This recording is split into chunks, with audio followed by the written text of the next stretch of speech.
There are confessions people keep locked away until the very end of their lives, quiet admissions that never cross the lips of those who still have time to act. Many of us carry invisible lists of what-ifs and small betrayals that, in the shadow of mortality, swell into unbearable regret. These are not the grand tragedies we expect, but the tiny, steady omissions that hollow out a lifetime. In this episode, we will uncover three of the most common, most secret regrets elders confess when they finally face the last page. Regrets that ask a single urgent question. If you could speak to your younger self now, what would you do differently? As people grow older, the noise of ambition fades, and what remains are the quiet truths they once overlooked. Today, I want to share with you a theme that holds deep weight for those in the later chapters of life. The hidden regrets that rise to the surface only when time becomes limited and honesty becomes unavoidable. These regrets are not simply about missed opportunities. They are reflections of the heart, moments when someone wished they had spoken with more kindness, listened more deeply, or dared to live a life truer to themselves. They whisper from the memories people try to forget and echo through the silence of long nights when age makes the past feel both distant and painfully close. There are countless things a person might wish they had done differently, but three kinds of regrets appear again and again in the stories of the elderly. Regrets about unspoken love, regrets about wasted time, and regrets about the wounds they never healed. These are not abstract ideas. They come from real experiences, real families, real lives. And as we explore them through the stories ahead, you may find reflections of someone you know, or perhaps even a quiet truth of your own. When Leonard was 84, he moved into a small assisted living home on the outskirts of the city.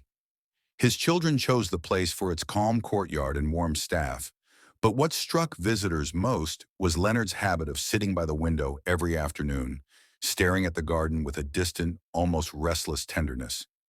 He was a retired literature teacher, a man once admired for his eloquence and measured discipline. Yet age had softened him in ways his former students would never have imagined. He kept a notebook on his lap every day, though he rarely wrote in it.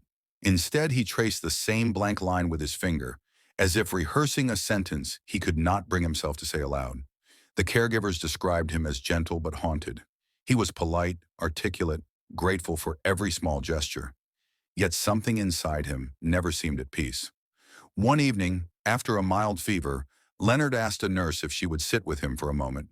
His voice trembled not with age, but with the weight of a confession he had carried for more than half a century. He began with a name, Clara, spoken so softly it was almost a breath. She had been his colleague in his early 30s, a woman whose presence lingered in his memory with the clarity of a first sunrise. They shared a love for poetry, a rhythm of conversation that felt effortless, and a tenderness that hovered just at the edge of something more. But Leonard was already engaged at the time, bound by expectation, family pressure, and a sense of duty stronger than his own desires. He told the nurse that Clara once asked him, on a quiet walk home after a school event, whether he had ever thought of living a different life, one shaped not by responsibility but by truth. Leonard remembered the way she looked at him in that moment, the way the evening light illuminated the doubt in her eyes. He froze, unable to answer honestly. He feared what admitting the truth might unleash, feared disappointing his family, feared choosing emotion over obligation. So he lied, not just to her, but to himself. He said he had never imagined such a thing. After that day, Clara withdrew. She accepted a job in another town, left quietly, and married someone else a few years later. Leonard continued with the life he had chosen, fulfilling every expected role: husband, father, teacher.